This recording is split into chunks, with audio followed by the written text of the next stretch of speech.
মক্কার আরাফাত ময়দান আজ এক অভূতপূর্ব দৃশ্যের সাক্ষী।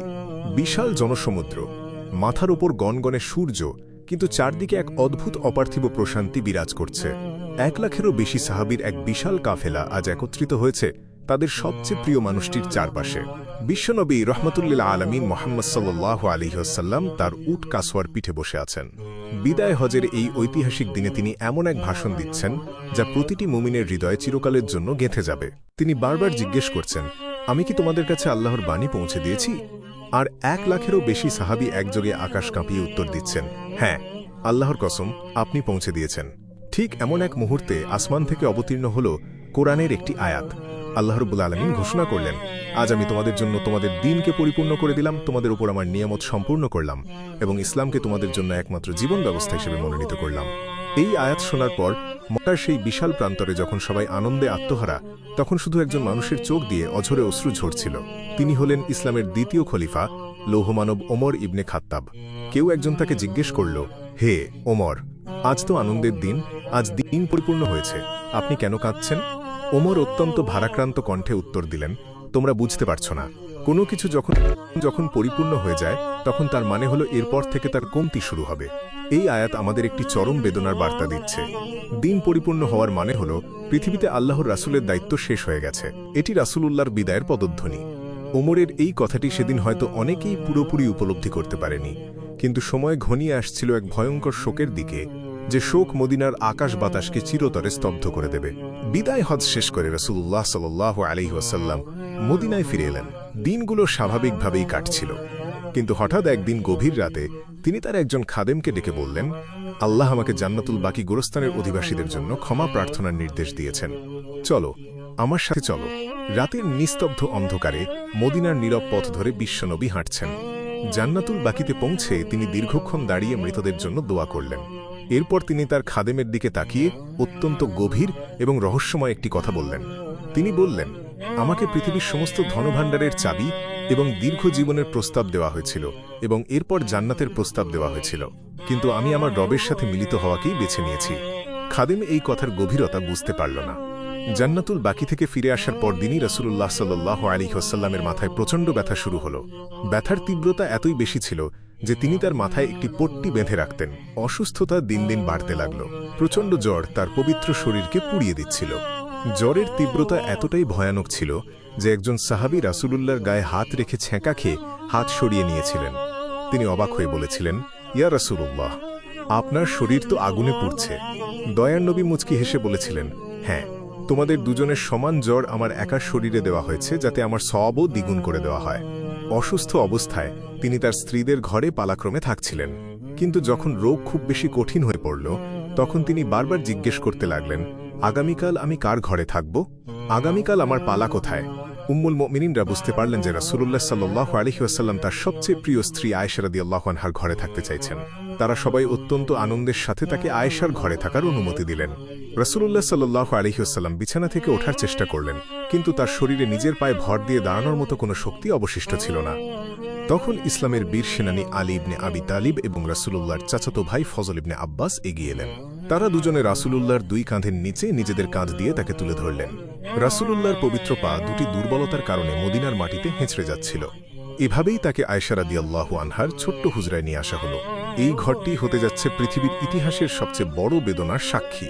আয়েশার ঘরে আসার পর জ্বরের প্রকোপ আরও ভয়াবহ রূপ ধারণ করল। রাসূলুল্লাহ সাল্লাল্লাহু আলাইহি ওয়াসাল্লাম বারবার বেহুশ হয়ে যাচ্ছিলেন। জ্ঞান ফিরলে তিনি পানি চাইতেন। আয়েশা রাদিয়াল্লাহু আনহা তার পবিত্র মুখে পানি। একবার জ্ঞান ফেরার পর তিনি বললেন, আমার উপর 7 মশক পানি ঢালো, যাতে আমি কিছুটা সুস্থ বোধ করে মানুষের সামনে গিয়ে তাদের কিছু নসিহত করতে পারি। সাহাবীরা তাকে একটি বড় পাত্রে বসিয়ে তার ওপর মদিনার বিভিন্ন কুয়া থেকে আনা 7 মশক ঠান্ডা পানি ঢাললেন। এতে তিনি কিছুটা আরাম বোধ করলেন। এরপর তিনি মাথায় একটি কালো পাগড়ি বেঁধে আলী এবং ফজলের কাঁধে ভর দিয়ে টলতে টলতে মসজিদে নববীতে প্রবেশ করলেন। সাহাবীরা তাদের প্রাণের চেয়ে প্রিয় নবীকে এই মুমূর্ষু অবস্থায় দেখে কান্নায় ভেঙে পড়লেন। মসজিদে পিনপতন নীরবতা। রাসূলুল্লাহ সাল্লাল্লাহু আলাইহি ওয়াসাল্লাম অত্যন্ত কষ্ট করে মিম্বরের উপর বসলেন। এটিই ছিল তার জীবনের শেষ ভাষণ। তিনি সমবেত সাহাবীদের দিকে তাকিয়ে অত্যন্ত দুর্বল কিন্তু স্পষ্ট কণ্ঠে বললেন, হে মানুষ, আল্লাহ তার একজন বান্দাকে দুনিয়ার জৌলুস এবং তার নিজের কাছে থাকা আখিরাতের অসীম নিয়ামতের মধ্যে যে কোনো একটি বেছে নেওয়ার অধিকার দিয়েছিলেন। আর সেই বান্দা তার রবের কাছে থাকা নিয়ামতকেই বেছে নিয়েছে। এই কথা শোনার সাথে সাথে মসজিদে নববীর এক কোণ থেকে ডুকরে কেঁদে ওঠার আওয়াজ এল। সবাই চমকে ফিরে তাকাল। কাঁদছেন আবু বকর রাদিয়াল্লাহু আনহু। তিনি রাসূলুল্লাহর কথার ভেতরের অর্থ বুঝতে পেরেছেন। তিনি বুঝতে পেরেছেন যে এই বান্দাটি স্বয়ং রাসূলুল্লাহ এবং তিনি দুনিয়া ছেড়ে আল্লাহর কাছে চলে যাওয়ার সিদ্ধান্ত নিয়েছেন। আবু বকর শিশুর মতো কাঁদতে কাঁদতে বলতে লাগলেন, আমাদের পিতামাতা, আমাদের ধন সম্পদ এবং আমাদের জীবন আপনার জন্য উৎসর্গ হোক ইয়া রাসূলুল্লাহ। অন্য সাহাবীরা আবু বকরের কান্না দেখে অবাক হচ্ছিলেন। তারা ভাবছিলেন, রাসূলুল্লাহ তো একজন অজ্ঞাত বান্দার কথা বলছেন, তাহলে এই বৃদ্ধ আবু বকর কেন এভাবে কাঁদছেন? রাসূলুল্লাহ সাল্লাল্লাহু আলাইহি ওয়াসাল্লাম আবু বকরের কান্না দেখে অত্যন্ত মায়াবী কণ্ঠে বললেন, হে আবু বকর, তুমি কেঁদো না। মানুষের মধ্যে আবু বকরই আমাকে তার সাহচর্য এবং সম্পদ দিয়ে সবচেয়ে বেশি সাহায্য করেছে।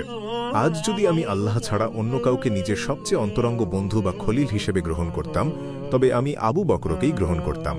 মসজিদে নববীর দিকে খোলা সমস্ত দরজা আজ থেকে বন্ধ করে দেওয়া হবে, কেবল আবু বকরের দরজাটি ছাড়া। দিন গড়াতে লাগল।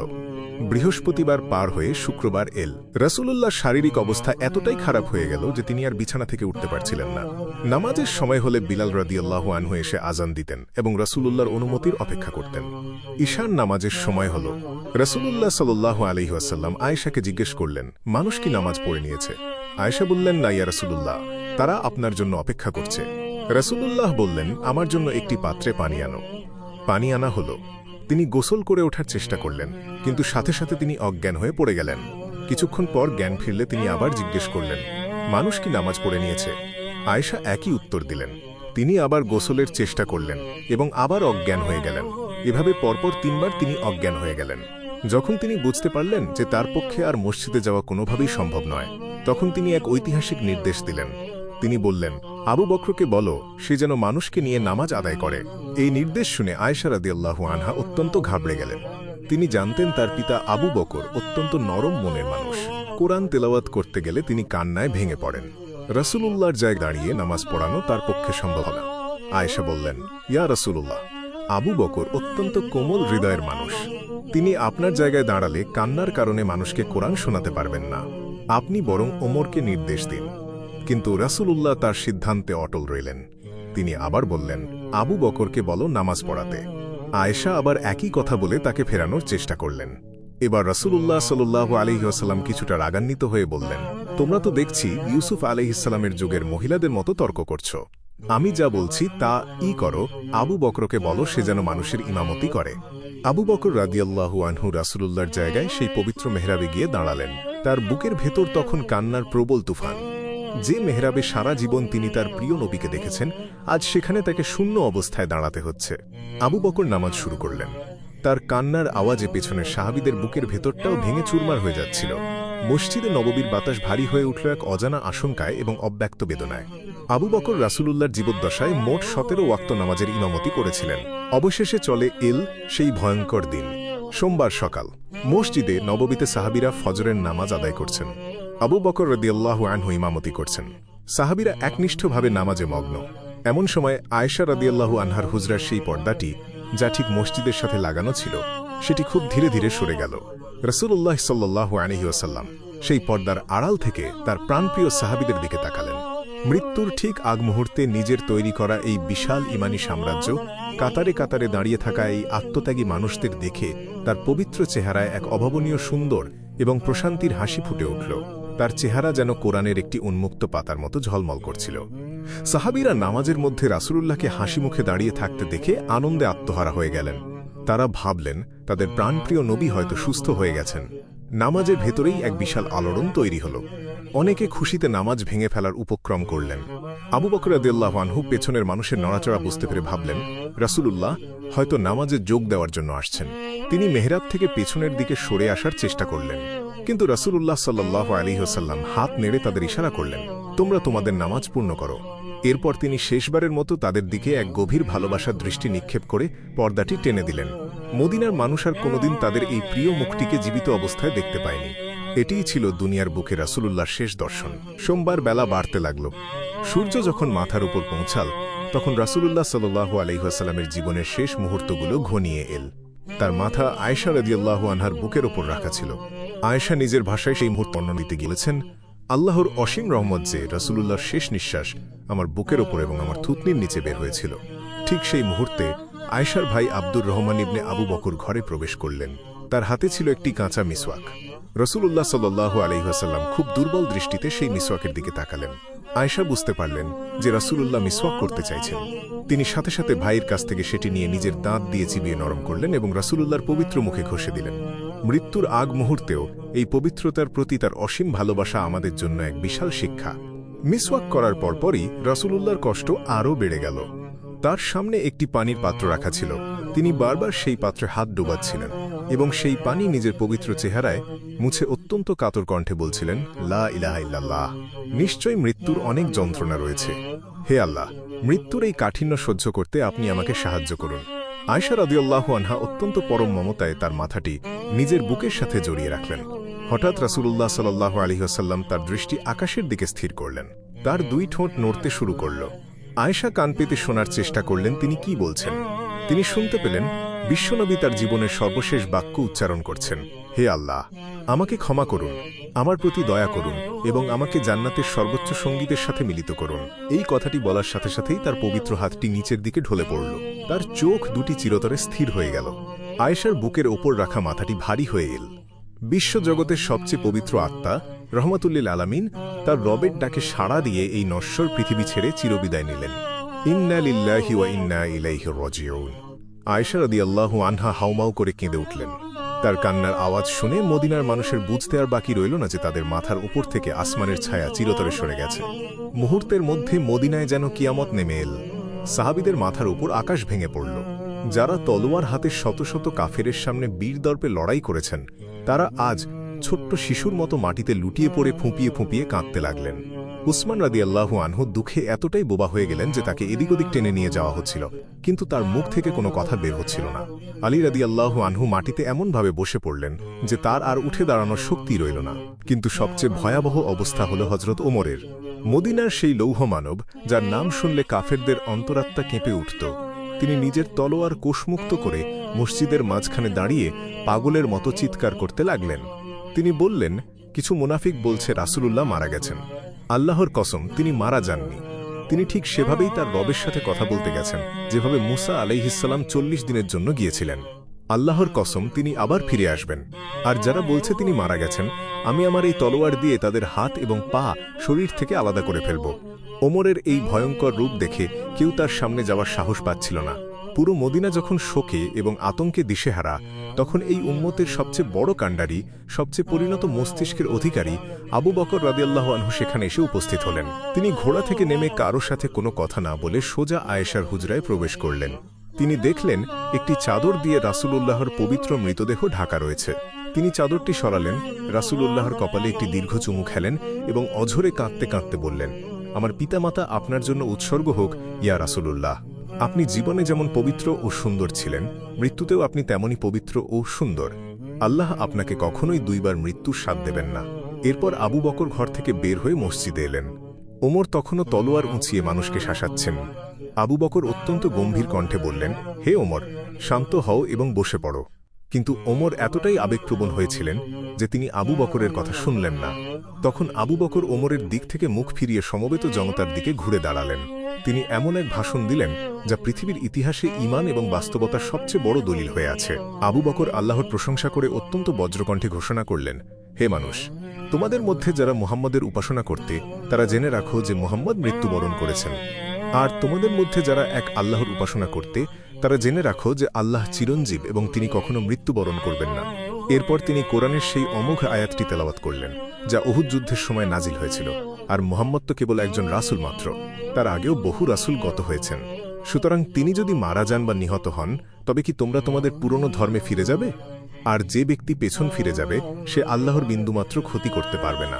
আর আল্লাহ খুব শীঘ্রই কৃতজ্ঞদের পুরস্কৃত করবেন। এই আয়াতটি শোনার পর হযরত ওমরের হাত থেকে তার খোলা তলোয়ারটি মাটিতে খসে পড়ল।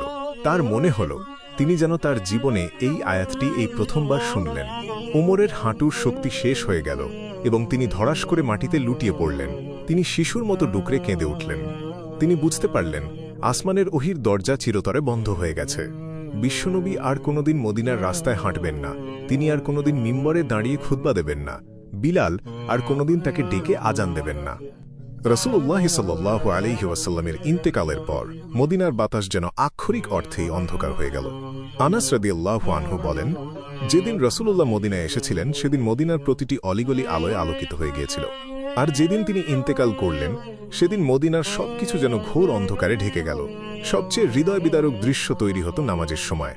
বেলাল রাদিয়াল্লাহু আনহু, যিনি ছিলেন রাসূলুল্লাহর ব্যক্তিগত মুয়াজ্জিন, তিনি আজান দিতে দাঁড়াতেন, কিন্তু যখন তিনি আশহাদু আন্না মুহাম্মাদার রাসূলুল্লাহ বলার জন্য কণ্ঠ উঁচুতেন, তখন রাসূলুল্লাহর শূন্য মেহরাবের দিকে চোখ পড়তেই তার গলা বুজে আসত। তিনি কান্নায় ভেঙে পড়তেন, তার সাথে পুরো মসজিদে নববীতে সাহাবীদের কান্নার রোল পড়ে যেত। বেলালের পক্ষে আর মদিনায় থাকা সম্ভব হল না। প্রিয় নবীর স্মৃতিবিজড়িত এই শহরের প্রতিটি ধূলিকণা তাকে এতই কষ্ট দিচ্ছিল যে তিনি আবু বকরের কাছে গিয়ে বললেন, হে আবু বকর, আমাকে মদিনা ছেড়ে যাওয়ার অনুমতি দিন। আমি রাসূলুল্লাহ ছাড়া অন্য কারো জন্য আজান দিতে পারব না। বেলাল মদিনা ছেড়ে সিরিয়ার দিকে চলে গেলেন। এভাবেই সাহাবীদের জীবন এক অব্যক্ত বেদনার সাগরে ভাসতে লাগল। রাসূলুল্লাহ সাল্লাল্লাহু আলাইহি ওয়াসাল্লামের এই ইন্তেকালের ঘটনা আমাদের জীবনের সবচেয়ে বড় শিক্ষা দেয়। পৃথিবীর সবচেয়ে প্রিয় মানুষ, আল্লাহর সবচেয়ে কাছের বন্ধুকেও যখন এই নশ্বর পৃথিবী ছেড়ে চলে যেতে হয়েছে, তখন আমাদের মতো সাধারণ মানুষের অহংকার করার, দুনিয়া নিয়ে পড়ে থাকার কোনো সুযোগ নেই। দুনিয়ার এই ক্ষণস্থায়ী মোহ একসময় শেষ হয়ে যাবে, কিন্তু আমাদের কর্মগুলোই আমাদের সাথে যাবে। রাসূলুল্লাহ সাল্লাল্লাহু আলাইহি ওয়াসাল্লাম তার সারা জীবনের কষ্ট, রক্ত এবং ঘাম দিয়ে যে দিন আমাদের জন্য রেখে গেছেন, সেই দিনকে আঁকড়ে ধরাই হলো তার প্রতি ভালোবাসার সবচেয়ে বড় প্রমাণ। যে ব্যক্তি মৃত্যুর সেই কঠিন মুহূর্তেও নিজের উম্মতের জন্য কেঁদেছেন, আখিরাতে সেই প্রিয় নবীর সুপারিশ এবং জান্নাতে তার সাহচর্য পাওয়ার জন্য আমাদেরও তার রেখে যাওয়া সুন্নাহর ওপর নিজেদের জীবনকে পরিচালিত করতে হবে। আল্লাহ আমাদের সবাইকে রাসূলুল্লাহ সাল্লাল্লাহু আলাইহি ওয়াসাল্লামের খাঁটি উম্মত হিসেবে কবুল করুন এবং আখিরাতে তার পবিত্র হাতে হাউজে কাউসারের পানি পান করার তৌফিক দান করুন।